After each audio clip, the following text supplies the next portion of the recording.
रहे हम हैं? क्यों नाच रहे थे? आपको नहीं पता क्यों नाच रहे? नहीं बैठे बैठे, मैं बता दूं आपको। ख्वातीन और हज़रात, एक बार तो आप सब अपने लिए तालियां बजाएं। फिर आज आप हमारे आए हुए मेहमान के लिए तालियां बजाएं। ये जो शख्स यहाँ पे बैठे हैं बहुत एक खास शख्सियत के मालिक हैं, ये तो हमें सब पता ही है। क्यों? क्योंकि बड़े ज़बरदस्त राइटर हैं, एक्टर हैं, थिएटर भी कर चुके हैं, फिल्में भी कर रहे हैं, कर चुके हैं, टेलीविजन पे भी नजर आ रहे हैं हमें एज एक्टर। उसके अलावा एक ज़बरदस्त director, nominated recently for the countries biggest award show. तालियां इस बात पे यार। लेकिन इस सबसे बढ़कर इनकी हमारे दिल में, हमारे टॉक शो की पूरी टीम के दिल में एक खास जगह है। पूछें क्यों? द टॉक शो का फर्स्ट एवर एपिसोड जो हमने रिकॉर्ड किया था वो हमने यासिर हुसैन के साथ रिकॉर्ड किया था। और द टॉक शो की हिस्ट्री में पहली बार अगर कोई गेस्ट दूसरी बार आया है तो वो है यासिर हुसैन। और इससे भी बढ़ के जब मैंने ऑब्वियसली अपना पहला शो रिकॉर्ड कराया था, मैं बहुत नर्वस था, तो यासिर ने मुझे जो बातें कही थी, जिस तरह से उन्होंने मुझे इनकरेज किया था उस शो के बाद, जिस तरह से इन्होंने मेरी तारीफ की थी, झूठी या सच्ची है मुझे नहीं पता, सच्ची, बट जिस तरह से इन्होंने मुझे अप्रिशिएट किया था वो दिन और आज का दिन, द रेस्ट एज दे से is history. The talk show की रेटिंग भी आई, मिलियंस ऑफ व्यूज भी आए, it became one of the top talk shows in Pakistan. So thank you Yasir Hussain, तालियां। यासिर थैंक यू, आप दोबारा मेरे शो में आए। थैंक यू यार, आपने मुझे दोबारा बुला लिया। अरे आपको कैसे ना बुलाते। गुफ्तगू का सिलसिला शुरू करते हैं कुछ हल्की फुल्की गपशप के साथ। और आगे जाके इंटेंस हो जाएगी वो। नहीं कहाँ क्यों होगी यार। वैसे मैंने आपकी इतनी माशाल्लाह तारीफें की हैं, लेकिन एक बात है जो मैं आपसे कहना चाहता हूँ। बड़े लोगों ने मुझे कहा कि यार तुम्हारा शो सब बड़ा जबरदस्त है, लेकिन यासिर आके जो तुम्हें शो दे के गया ना वो थोड़ा फीका है। इस पर क्या तबसरा करना चाहिए? पहले तो उन बंदों के नाम बताएं, मैं उनकी जिंदगी थोड़ी मीठी करूं। आप जानते नहीं उन्हें? मैं नहीं जानता। ओके, ऐसे लोगों में भी उठते बैठते हो तुम, इसलिए मैं नहीं जानता। जरूरी तो नहीं सारे उन लोगों में उठो बैठो जो आपको जानते हो या आप मतलब फिटर्निटी के लोग। मुझे लगा आप स्टार्स के बीच में होते हैं। ऑडियंस। मैं भी अवार्ड्स पे भी मैंने आपको 2 दफा वेव किया, लेकिन आप सितारों के बीच में थे, आपने देखा ही नहीं। अवार्ड पे तो सारी नजरें स्पॉटलाइट आपके ऊपर थी, किसी और को कुछ नजर ही नहीं आ रहा था। मुझ पे नहीं थी, मेरे बैग पे थी। आ गई थी भाई, मेरे बैग पे थी। आप पे और आपके बैग के ऊपर। A lot has happened माशाल्लाह। जब हमारी पहली मुलाकात हुई थी तब से लेके अब तक, मोस्ट नोटेबली आपका एक बड़ा जबरदस्त प्रोजेक्ट आया एक्सप्रेस एंटरटेनमेंट के ऊपर। एक थी लैला। भैया एक थी लैला के लिए तालियां बजाएं। One of its kind series, छोटी 6-7 एपिसोडर एक सीरीज थी जिसको आपने डायरेक्ट किया, आपने उसमें एक्टिंग भी की, इकरा भी थी उसमें, और उसको रिसेंटली लक्स स्टाइल अवार्ड्स पे बेस्ट राइटर की आपको नॉमिनेशन मिली। यासिर हुसैन नहीं फायजा इफ्तिखार को नॉमिनेशन मिली बेस्ट राइटर की। आपको as a director Yasir Hussain nomination मिली। फिर बेस्ट एक्टर की आपको नॉमिनेशन मिली।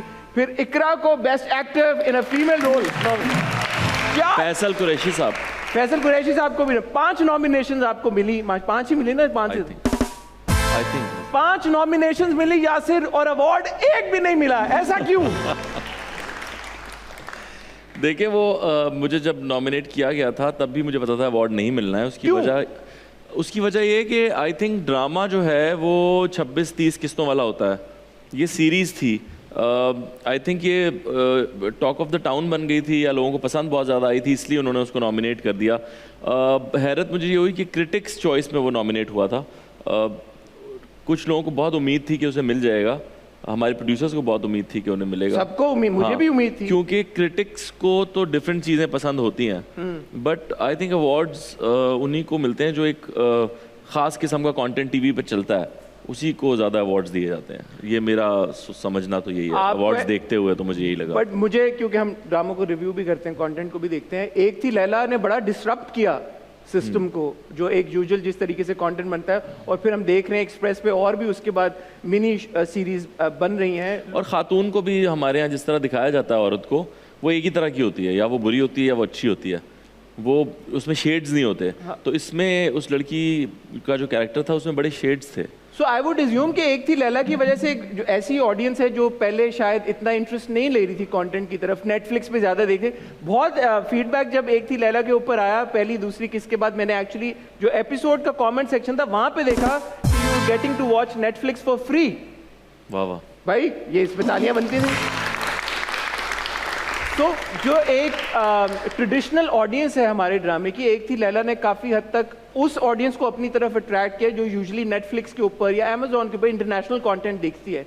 सो आपको नहीं लगता कि उस तनाजुर में अगर देखें तो यार ये एक बड़ी अचीवमेंट और विक्ट्री है एक थी लैला की, उसको रिकग्निशन और एक्नॉलेजमेंट तो मिलनी चाहिए थी? देखिए रिकग्निशन तो मिल गई ना, आपने इतनी तारीफ़ की और लोगों ने रिव्यू किया, उन्होंने तारीफ़ की, तो यही रिकग्निशन है। आई डोंट नो अवार्ड को इतना बड़ा मैं तो कभी ज़िंदगी में नहीं समझा। मैं ये पहला अवार्ड था जिसमें मैं बगैर परफॉर्मेंस के गया हूँ।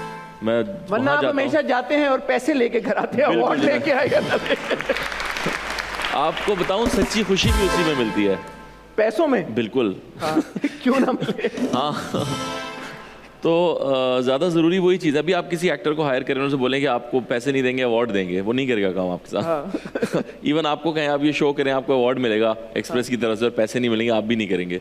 तो आप देखें ज़्यादा तो आप काम इसीलिए करते हैं कि पैसे हों। आजकल आप बहरहाल एक बड़ी इंटरेस्टिंग शॉर्ट फिल्म के ऊपर काम कर रहे हैं। हाँ जी, शूट कर ली है, वो एडिट पे पोस्ट पे है। इसका नाम है खरगोश, रैबिट। रैबिट नाम है जिसका। अंग्रेजी वाला रैबिट है, उर्दू वाला खरगोश है। हाँ बट नाम रैबिट ही है उसका। रैबिट उसका नाम है। वो 1000 साल पुरानी कहानी है। तो, हाँ जी। तो कुछ बता सकते हैं आप इस कहानी? वो एक ऐसे गाँव के बारे में जहाँ पे लोग अमूमन गरीब और बेवकूफ़ हैं, मतलब समझ लें इसी इलाके की कहानी है।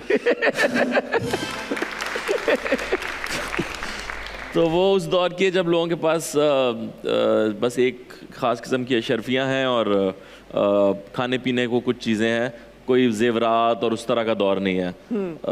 और वहाँ पे 2 ठग हैं भाई, जो नैयर एजाज साहब और उमर आलम प्ले कर रहे हैं। हाँ जी। तो वो भाई ठगते हैं सबको, और उनको एक और बंदा टकर जाता है जो कि एक जिप्सी है, इधर उधर घूमता है, उसका एक्सपोजर ज़्यादा है। Played by you? हाँ, प्लेड बाय मी। तो वो टक्कर जाता है और वो कैसे उनको ठगता है एक फार्मूले पे लगा के, और उनका एंड क्या होता है, वो बहुत इंटरेस्टिंग कहानी है। तो वो शुरू बहुत लाइट मूड होती है और फिर बहुत डार्क हो जाती है कहानी। और इसकी रिलीज किसी मतलब ये जी फेस्टिवल के लिए है, फिल्म फेस्टिवल्स के लिए है, तो इंशाल्लाह देखें, हो सकता है वहाँ से कोई अवार्ड आ जाए इंशाल्लाह। इसको ये तो साबुन लगा के फिसल गया अवार्ड।